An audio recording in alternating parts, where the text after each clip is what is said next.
Buenas noches, viajero de los sueños. Hoy te doy la bienvenida a un rincón donde el tiempo se disuelve lento, como una vela que arde en silencio.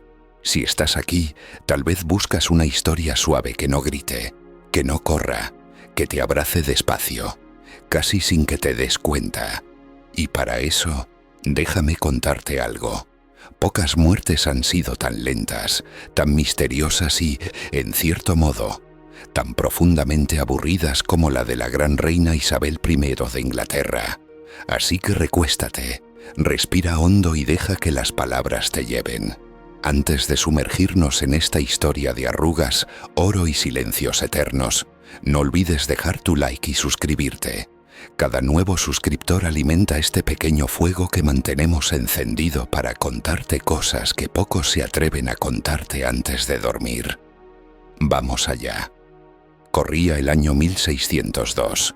El invierno parecía un anciano resentido, húmedo, gris, con una bruma pegajosa que se colaba por las piedras del palacio de Richmond. En alguna parte del castillo, entre retratos de héroes muertos y tapices polvorientos, una mujer anciana caminaba en círculos. Era Isabel, la reina virgen. Tenía más de 69 años, pero no dormía. No quería, no podía. Afuera el mundo se agitaba con guerras, rumores de brujas y el eco del nuevo mundo que sus barcos comenzaban a saquear. Pero dentro de esas paredes frías, el tiempo se había detenido. No era la primera vez que una reina se resistía a la muerte, pero sí era una de las más obstinadas. Se negaba a acostarse. Durante más de 10 días, Isabel I no durmió. Y tú sabes, cuando uno no duerme, empieza a deshacerse. Los médicos de la corte, con sus batas y sus barbas ceremoniosas, no sabían qué hacer. Le ofrecían tónicos de valeriana, leche caliente, incluso infusiones traídas de Oriente. Pero ella los miraba como si fueran fantasmas. Ya no hablaba, solo caminaba. No comía, no reía, no lloraba. Algunos pensaban que ya estaba muerta, pero aún no se había dado cuenta. Y entonces, mientras el pueblo murmuraba fuera sobre señales del cielo, y los nobles se preguntaban quién heredaría el trono, dentro de ese palacio la reina más poderosa de Inglaterra comenzaba a perder la batalla contra su propio cuerpo. Pero no fue un final rápido. Isabel I murió lentamente, como se mueren las llamas en una chimenea sin leña. Con dignidad sí, pero también con una obstinación que rozaba lo absurdo. No dejó testamento, no nombró sucesor con claridad. Se fue apagando como quien no quiere despedirse, como quien piensa que si se queda de pie, quizás la muerte se confunda y pase de largo. Y es que Isabel había vivido toda su vida con una máscara, una corona, un cetro, una imagen pulida, reina virgen, reina sabia, reina fuerte. Pero en esos últimos días, esa máscara empezó a resquebrajarse. ¿Qué quedaba debajo? Una niña abandonada por su madre ejecutada, una mujer sola que jamás amó abiertamente, o simplemente una anciana que tenía miedo, como cualquier otro ser humano. ¿Quién sabe? Pero lo cierto es que la reina no murió por una enfermedad. No fue la peste, ni la fiebre, ni un veneno escondido entre los pliegues de la corte. Murió de cansancio, de resistencia, de algo mucho más lento y profundo. Se murió de ser ella misma por demasiado tiempo. Y entonces ocurrió algo extraño. Ocurrió algo extraño, sí. Una transformación que no fue inmediata ni visible para todos. Dicen que los sirvientes empezaron a notar que la reina ya no parpadeaba, que su cuerpo tan acostumbrado a las galas, los discursos y los rituales parecía petrificarse, como si el mármol quisiera reclamar su carne. Y sin embargo, ella seguía ahí, de pie, respirando despacio, sin decir palabra. El tiempo se detenía cada vez que alguien entraba a su habitación. Parecía que si alguien hablaba, algo antiguo se rompería. Nadie sabía qué hacer. Los nobles temían tocarla. Los médicos susurraban que estaba más allá del arte humano, una forma educada de decir, no tenemos ni idea. La reina no estaba muerta, pero ya no pertenecía al mundo de los vivos. Era como un reloj sin cuerda que sin embargo seguía marcando las horas. Y así pasaban los días. Días eternos. Como este que tú estás viviendo ahora, entre la somnolencia y la vigilia. Un limbo que ni es vida ni es muerte. Los consejeros reales comenzaron a entrar en pánico. Uno por uno, iban abandonando el palacio a escondidas. Nadie quería estar presente cuando el corazón de la reina dejara de latir. Era demasiado peso, demasiada historia sobre unos hombros mortales. Se dice que uno de ellos, el conde de Nottingham, se quedó más tiempo. Se sentaba junto a ella en silencio, mirando sus manos delgadas como ramas secas. Una noche se atrevió a susurrarle, «Majestad, ¿qué veis en la oscuridad?» Pero la reina no respondió. La leyenda dice que en uno de esos silencios, mientras la luna temblaba tras una nube inglesa, la reina levantó apenas una ceja. No fue un gesto de sorpresa ni de dolor, fue más bien una burla, como si supiera algo que el mundo había olvidado. Y así volvía el misterio. Isabel nunca había sido solo carne y hueso. Era símbolo, mito, teatro. Durante 44 años había gobernado con una mezcla de inteligencia, crueldad y encanto. Amó el poder como otros aman a una persona. Y el poder no muere fácilmente. Imagina esto por un segundo. Una mujer que sobrevivió a conspiraciones, a intentos de asesinato, a guerras religiosas, a traiciones de su propia sangre. Una mujer que jamás se casó porque, según sus propias palabras, ya estaba casada con su pueblo. Pero, ¿y si todo eso era un cuento que ella misma se obligó a creer? ¿Y si el peso de mantener ese cuento fue lo que terminó por aplastarla al final? En sus últimos días ya no hablaba con nadie. Solo miraba el fuego. A veces sonreía levemente, como si viera a alguien al otro lado. Algunos aseguraban que murmuraba nombres antiguos. Robert, Mary, Anne. Nombres que solo tienen sentido para quien ha amado y perdido. Hay quienes dicen que Isabel I, en ese silencio, hablaba con los fantasmas del pasado, con su madre decapitada, Ana Bolena, con su rival, María Estuardo, que hablaba con el joven conde de Essex, su favorito, al que ella misma había mandado ejecutar por traición. Y qué irónico, ¿no te parece? Una reina que hablaba con todos en vida, pero que al morir solo susurraba a los muertos. Y mientras tanto, el mundo seguía girando. En las tabernas de Londres se hablaba con nerviosismo. La reina ha muerto ya. ¿Quién será el nuevo rey? ¿Habrá guerra? Pero nadie sabía nada, porque el palacio de Richmond se había vuelto un mausoleo en vida, un santuario del silencio. Isabel seguía en su trono invisible, decidiendo cuándo abandonar su cuerpo, como si la muerte necesitara su permiso, y aún no lo tenía. Una madrugada particularmente húmeda, una de las doncellas reales, una mujer menuda y callada, se atrevió a tocar el hombro de la reina. Dicen que al hacerlo, Isabel cerró los ojos por primera vez en días, pero no para dormir. Fue más bien un gesto de resignación, como si aceptara que había llegado la hora, que el telón finalmente debía caer. La reina no luchó, no suspiró, simplemente se dejó ir, como una hoja cayendo al suelo, en total silencio. Pero curiosamente, no hubo gritos, no hubo campanas, solo un susurro entre los muros del palacio. Ha partido. Y sin embargo, ahí no terminó su historia, porque la muerte de Isabel I Bedford no fue un final, fue un comienzo lento, incómodo, lleno de preguntas y decisiones que cambiarían el curso de Europa. Y mientras el cuerpo de la reina aún se enfriaba, algo o alguien ya se movía al otro lado del mar, listo para reclamar un trono vacío, porque cuando una reina tan poderosa muere, el mundo no se detiene, se reorganiza, se vuelve un enjambre de codicia, miedo y secretos susurrados detrás de cortinas de terciopelo.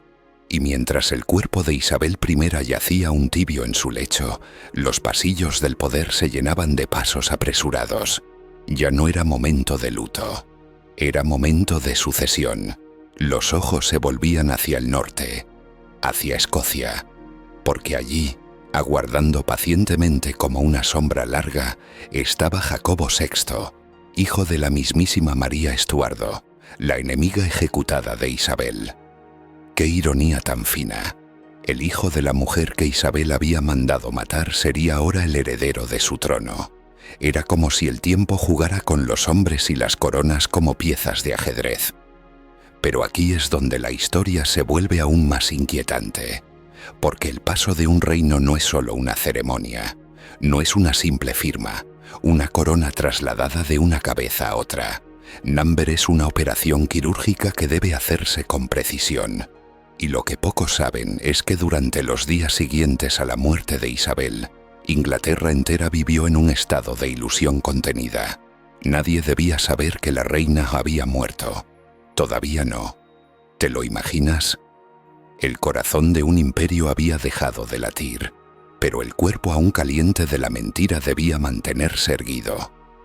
El Consejo Privado, un grupo de hombres poderosos y nerviosos, decidió mantener la muerte de Isabel en secreto por casi 24 horas. No por respeto, sino por conveniencia, porque si se filtraba antes de tiempo, estallaría el caos. Londres podía hundirse en el desorden, los enemigos podían moverse, los herederos alternativos podían alzarse.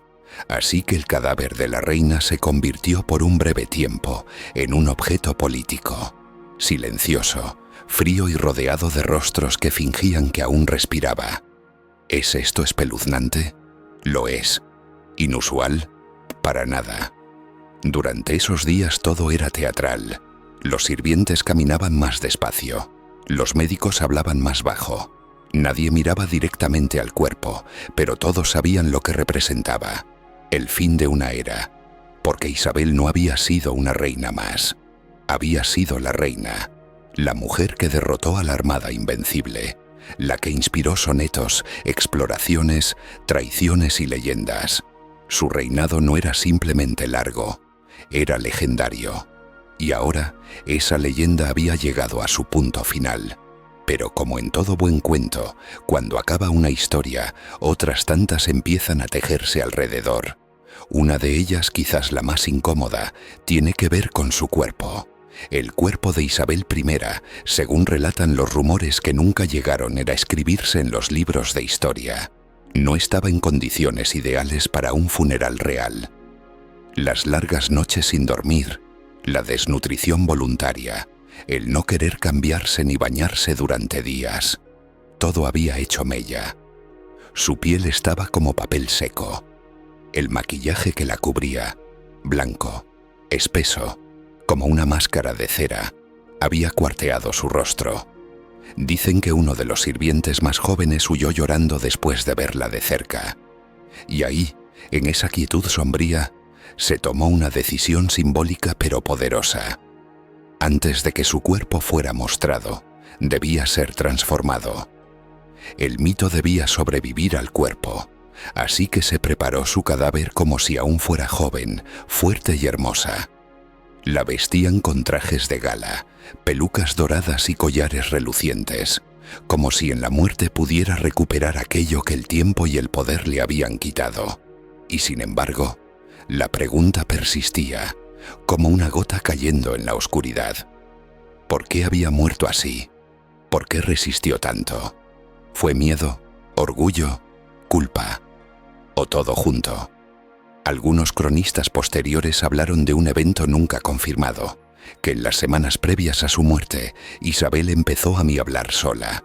No eran delirios comunes, eran diálogos completos. Se detenía frente a espejos cubiertos, como era costumbre en presencia de la muerte, y les hablaba como si supiera que el final no era una despedida, sino una rendición. Y quizás eso fue lo que más temía la reina, no la muerte en sí, sino ceder, dejar de ser lo que había construido durante décadas, porque Isabel no vivía como una mujer, vivía como un símbolo, y los símbolos no saben envejecer. Pero al final, el símbolo se quebró, y cuando finalmente se anunció su muerte, con el protocolo meticulosamente diseñado, Inglaterra se detuvo por un instante, no porque no supieran qué pasaría, sino porque, en lo profundo, todos esperaban que ella viviera para siempre, como una estatua, como un nombre sagrado, como una canción que no termina. Y en ese instante de silencio, los ojos del reino se volvieron a Escocia, y el nuevo capítulo, ya inevitable, comenzaba a escribirse. Y así, como si el mundo respirara al mismo tiempo, se dio la noticia. Isabel I, reina de Inglaterra y señora de Irlanda, había muerto. Las campanas de Londres no repicaron de inmediato. Fue más bien una cadena de susurros, como si el viento mismo se hubiera encargado de transmitirlo. El pueblo no lloró de golpe, más bien pareció que alguien había apagado la luz de una estancia enorme donde nadie sabía bien qué hacer, porque aunque muchos sabían que ese día llegaría, nadie estaba realmente preparado para vivir en un mundo sin Isabel. Pero mientras el duelo comenzaba a instalarse en el corazón del reino, los engranajes políticos no se detenían. Jacobo VI de Escocia fue proclamado rey con urgencia. Ahora se lo llamaría Jacobo I de Inglaterra, el primer monarca de una corona unificada. Lo curioso es que él ni siquiera se encontraba en suelo inglés. Estaba al norte, rodeado de escoceses que lo miraban con una mezcla de respeto, desconfianza y resignación. Jacobo no era Isabel, no tenía su magnetismo, ni su frialdad contenida, ni su teatralidad calculada. Tenía algo distinto, una mezcla de inseguridad y determinación, como alguien que ha esperado toda su vida algo que llegado el momento no sabe si realmente desea. La noticia de su ascenso fue llevada a Escocia por mensajeros reales que galoparon día y noche. Imagina ese viaje, un jinete envuelto en barro, nieve y viento, cruzando colinas solitarias, sabiendo que en su bolsa llevaba el fin de una era y el comienzo de otra. Cuando llegó ante Jacobo, el mensaje fue entregado con una reverencia profunda. El nuevo rey escuchó, asintió, y luego se encerró a solas durante horas. ¿Qué pensaba en ese momento? La dulce venganza del hijo cuya madre fue ejecutada por la misma mujer que ahora le entregaba el trono. ¿O acaso un temor silencioso de no poder llenar jamás ese trono vacío, tan grande, tan pesado, tan perfectamente esculpido por el mito isabelino? Porque mientras Jacobo se preparaba para viajar al sur, el cuerpo de Isabel esperaba su último acto. El funeral de una reina como ella no podía ser una ceremonia cualquiera. Fue, como no podía ser de otro modo, una obra de teatro majestuosa. Los historiadores dicen que fue una de las procesiones más largas de la historia inglesa. Más de 1000 personas caminaron en silencio, mientras el ataúd, cubierto con la bandera del reino, era llevado por caballos negros, adornados con telas de luto. La multitud que se reunía a los lados del camino no gritaba, no aplaudía, simplemente miraba. Algunos niños fueron levantados por sus padres para verla pasar, como si ese momento pudiera imprimirles la historia en la memoria. Pero mientras todo eso ocurría en la superficie, las capas más profundas del poder se reacomodaban. Los enemigos de Isabel, aquellos que se habían ocultado durante años, comenzaron a salir de sus sombras. Algunos nobles exiliados regresaron con el nuevo viento político. Los católicos, reprimidos durante su reinado, ahora esperaban una tregua bajo Jacobo, cuya madre fue símbolo del catolicismo martirizado.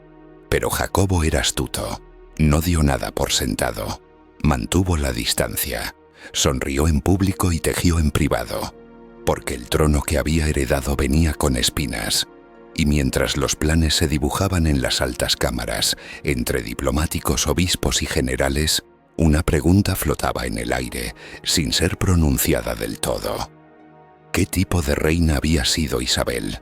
En realidad, las respuestas eran contradictorias. Para algunos, una heroína. la mujer que defendió la fe protestante, que mantuvo unido un reino frágil, que resistió el embate de los imperios católicos. Para otros, una tirana disfrazada de dama, fría, solitaria, vengativa, incapaz de amar sin destruir. Pero quizás, como ocurre con las figuras enormes, la verdad no esté en los extremos. Quizás Isabel fue ambas cosas, o quizás ninguna.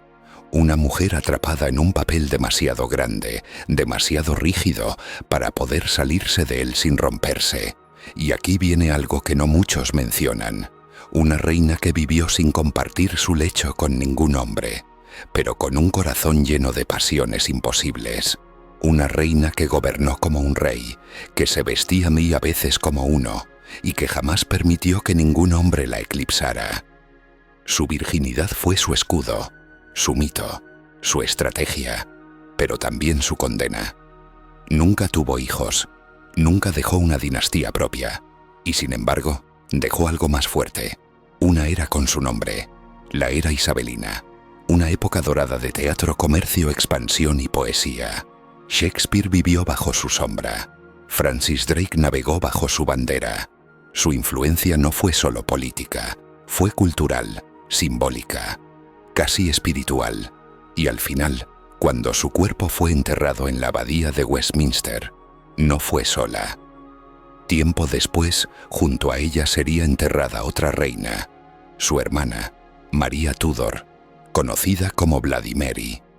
Dos reinas enfrentadas por el poder, por la religión y por el afecto de su pueblo, ahora descansando una sobre la otra en la misma tumba. ¿Qué clase de justicia es esa? Poética tal vez, y aunque el mármol de su tumba dice con orgullo: aquí yace Isabel, reina de Inglaterra, Francia y Irlanda. Sí, Francia, aunque nunca la gobernó. Lo cierto es que lo que yace allí no es solo un cuerpo, es un tiempo, una forma de entender el poder, una leyenda que, como tú esta noche, se resiste a cerrar los ojos del todo. Pero la muerte no borra del todo a los grandes, solo los transforma, porque incluso cuando el cuerpo de Isabel I comenzó a descomponerse bajo la piedra fría de Westminster, su nombre se elevaba en susurros y se instalaba en las bocas de poetas, diplomáticos y espías, como si su alma no hubiera terminado de marcharse del todo. Hay quienes juran que aún hoy, si se camina solo por ciertos pasillos del viejo palacio de Richmond, donde murió en silencio, se puede sentir un aire espeso, inmóvil, que por momentos se escucha el arrastre de un vestido sobre el suelo o una voz lejana que repite nombres olvidados. Pero más allá de la superstición, lo cierto es que su sombra siguió viva durante años, moldeando decisiones y provocando comparaciones crueles con su sucesor, Jacobo. Y Jacobo lo sabía. Sabía que no podía competir con un fantasma tan perfectamente diseñado. Mientras él intentaba unir las coronas de Inglaterra y Escocia, crear una dinastía estable y evitar guerras internas, la gente seguía pronunciando el nombre de Isabel, como si aún gobernara desde el más allá. El mito era más fuerte que cualquier decreto. La reina virgen, decían, no había muerto, simplemente se había retirado para vigilar desde el otro lado del velo. Y esa vigilancia, ese juicio implícito, fue una carga para Jacobo. Tenía que ser prudente, tenía que demostrar que también era digno. Pero la tentación de reescribir el pasado siempre acecha a los nuevos reyes. Poco a poco, empezaron a circular rumores de que Jacobo, en secreto, intentaba desacreditar la figura de su predecesora. Se decía que algunos documentos privados de Isabel habían sido ocultados o destruidos, que ciertos diarios y cartas fueron quemados, que sus confidentes más leales, especialmente sus damas de compañía, fueron interrogadas o silenciadas, porque si la reina muerta seguía siendo perfecta, el rey vivo nunca estaría aún a su altura. Pero Isabel había sido más lista incluso después de muerta. Había dejado su historia grabada no solo en pergaminos, sino en la imaginación del pueblo, en los relatos que las nodrizas contaban a los niños, en las canciones que los juglares cantaban en las plazas, en los cuadros donde aparecía vestida de estrellas, con un cetro en una mano y el mundo en la otra.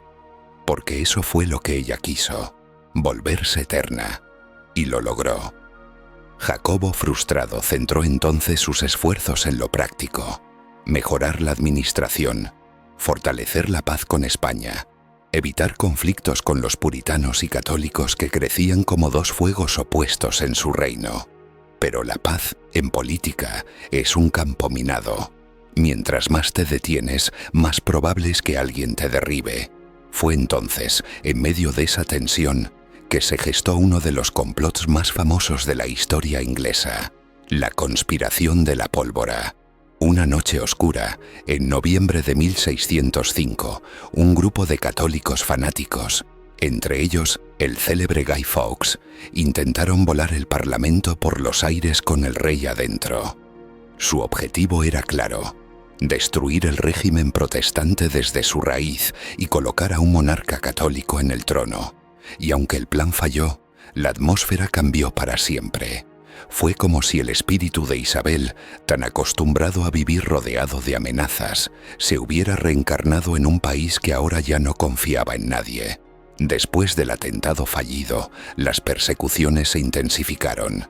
La vigilancia se volvió norma. Los rostros sonrientes se ocultaban tras máscaras de miedo.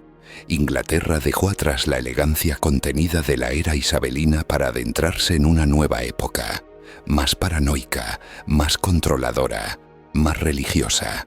Isabel había gobernado con el arte del equilibrio. Jacobo gobernaba con el peso de la sospecha. Y sin embargo, en cada crisis, en cada desorden, en cada problema sin solución, el nombre de la reina muerta volvía a oír surgir, como una pregunta tácita: ¿qué habría hecho Isabel?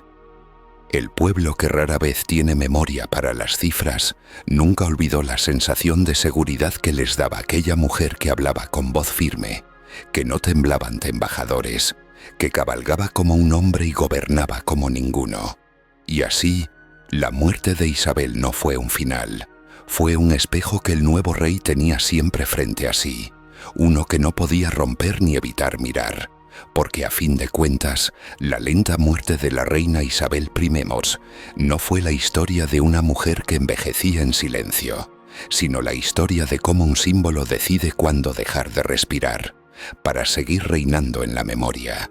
Y entonces, cuando el polvo del tiempo se asentó, cuando los herederos se sucedieron unos a otros, y los siglos cubrieron con su manto las intrigas, las alianzas y las traiciones, quedó solo ella, Isabel, la reina, la mujer que convirtió su soledad en poder, su debilidad en mito, su mortalidad en eternidad. Porque no fue su linaje lo que la inmortalizó, no fue el amor de un pueblo o el temor de sus enemigos.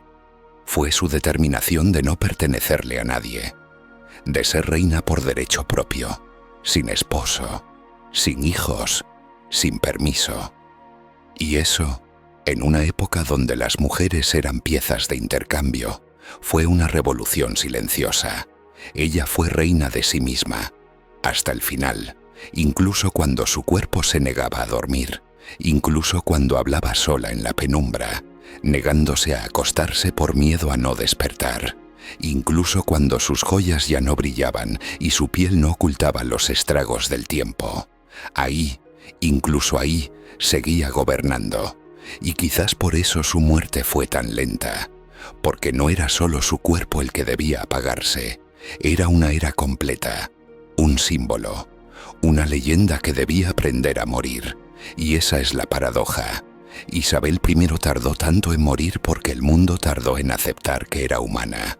Pero tú y yo sabemos que algunas figuras nunca mueren del todo. Siguen ahí, entre líneas, entre retratos, en los suspiros de la historia. Y esta noche, mientras tus ojos se cierran lentamente, piensa en eso, en cómo el poder puede vestir de soledad, en cómo la gloria puede pesar más que una corona, y en cómo hasta la reina más poderosa puede temerle a la oscuridad que llega cuando ya no se puede gobernar ni el propio cuerpo. Si has llegado hasta aquí, déjame decirte algo. No todos lo hacen. Solo quienes saben escuchar, quienes disfrutan del murmullo del pasado, entienden el valor de las historias que se narran despacio, en voz baja, como esta. Así que si esta historia te hizo pensar, si te ayudó a desconectarte del ruido del día, o si simplemente te arrulló con su susurro de reinas y fantasmas, te invito a que le des like a este video, te suscribas al canal y actives la campanita. Aquí, cada noche, una nueva historia te esperará. Y quién sabe, quizás la próxima también te haga dormir pensando. Hasta pronto, y que descanses como un rey, o como una reina que ya no tiene nada que demostrar.